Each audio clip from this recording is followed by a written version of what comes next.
In this video, I am going to share 8 tips for creating quizzes for your Google Classroom. You may create a quiz from the classwork area by selecting the Create button and then selecting Quiz Assignment. You may also select the waffle in the upper right-hand corner and click the Forms app. You may need to scroll down to find it, in which case you can drag and drop it up to this area. I'm going to go ahead and tap on Forms and open it. I'm then going to click on the plus sign to open a blank form. We'll later turn this into a quiz. I like to do it this way because I prefer to have all of my content prepped and ready to go, and then I attach it to my assignments later in Google Classroom when I'm ready. So now for tip number 1. Tip number 1 is to immediately title the quiz. So in the upper left-hand corner, I'm going to type a title to my quiz, a title for my quiz. Now I've typed it in the top left-hand corner, and when I click on the word Untitled Form, it will automatically populate. So now my quiz has been named. Tip 2 is for secondary teachers. It's a good idea for secondary teachers to add the class period. That way you won't have to sift through 100 plus scores, and you can easily duplicate the quiz when finished and then add a different class period. So I've added period 2, I tap here, and now the title has gone here as well, pretending I've finished my complete quiz. If I wanted to make another one for a different class period, I would go to the ellipses, the 3 dots in the top right-hand area, and go to make a copy. And then I can change this to period 3. Okay, I'm not going to do that now, but that is how you would do that. Moving on to tip number 3, and that is adding a question for the student's last name and first name, 2 separate questions. So I'm going to tap in the Entitled Question area. I'm not even going to select a choice on the right-hand side, and I am just simply going to type last name. It already detects it's a short answer type of question. I'm going to require that so that students have to include their last name. I'm then going to select the plus from this toolbar, and then I'm going to add first name and require that as well. So by default, email addresses are automatically collected.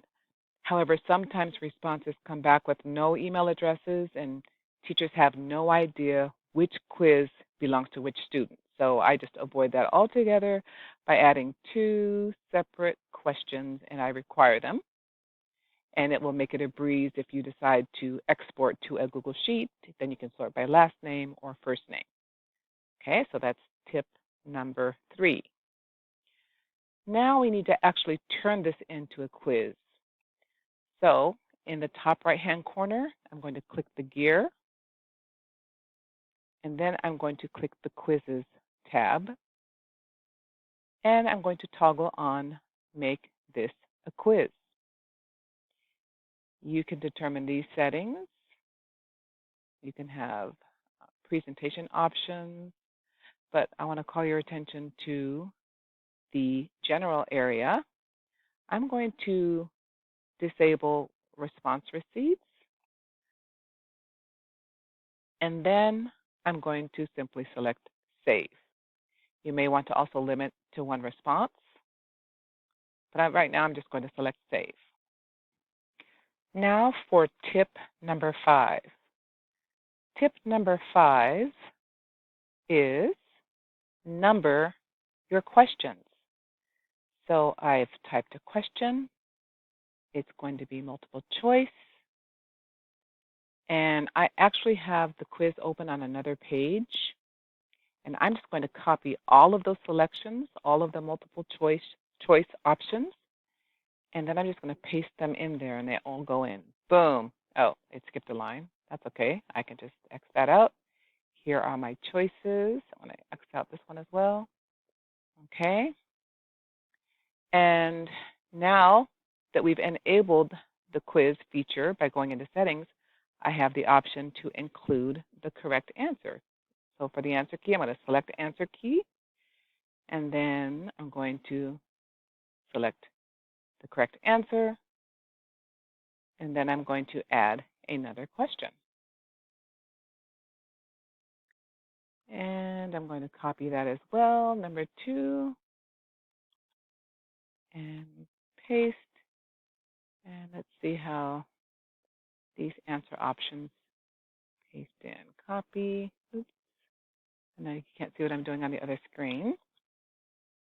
Okay, I took a quick break and pasted those in there real quickly. And I'm going to provide the answer as well for this one. Oops, answer key, and then select the correct answer, pardon me. And of course, I need to add points as well. I need to go back up and do that here. Okay, so I selected answer key, selected the correct answer, and chose points to be applied to that answer. Okay, so now my sample quiz is done. I'm going to go ahead and close it so you know how to access it again once the students have taken the quiz. So once again, I can go to the waffle and go to forms, and most likely it'll be the most recent item. I'm going to open a different one in this example because I actually have a result there. But notice I opened the original form, and I can see the number of students who have completed this by tapping on responses.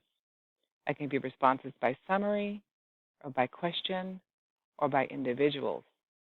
And this is where I could export the results to a Google Sheet, which is why having the ability to sort by last name and first name is handy. So I include that for the first 2 items on the quiz. Tip number 6. You may want to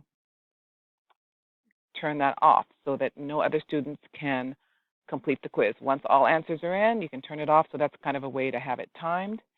There are extensions and add-ons that can do that, but they typically cause other problems and interfere with other extensions and add-ons, so I'm avoiding that by simply just toggling that off, accepting responses. And that was tip 6. And calling your attention to this important tip, number 7, you need to release scores. So once all of your quizzes are finished, you can select release scores, then you would select send emails and release, and at that point the students would receive their score in their inbox, provided they have that enabled. And of course that would be their Outlook inbox that is in their ClassLink app. So now I've passed those quizzes back to the students virtually, so to speak. So now I need to import the grades. So I'm going to go back to my Google Classroom, and then I'm going to go to the Grades tab. And this is tip number 8, final tip in this tutorial. So I'm going to go to the Grade tab, and then I'm going to find the quiz. I'm just going to tap on this one, and you will see the Import Grades button there. And once you select Import Grades, they will populate here. So it's important first to complete tip 7 to release the scores first, and then you will be able to import the grades. Whew. I know I didn't go into a lot of detail about the different question types, but setting up your quiz correctly will help alleviate any potential issues down the road. So I hope that you find these 8 tips useful. Have a great day. Thanks.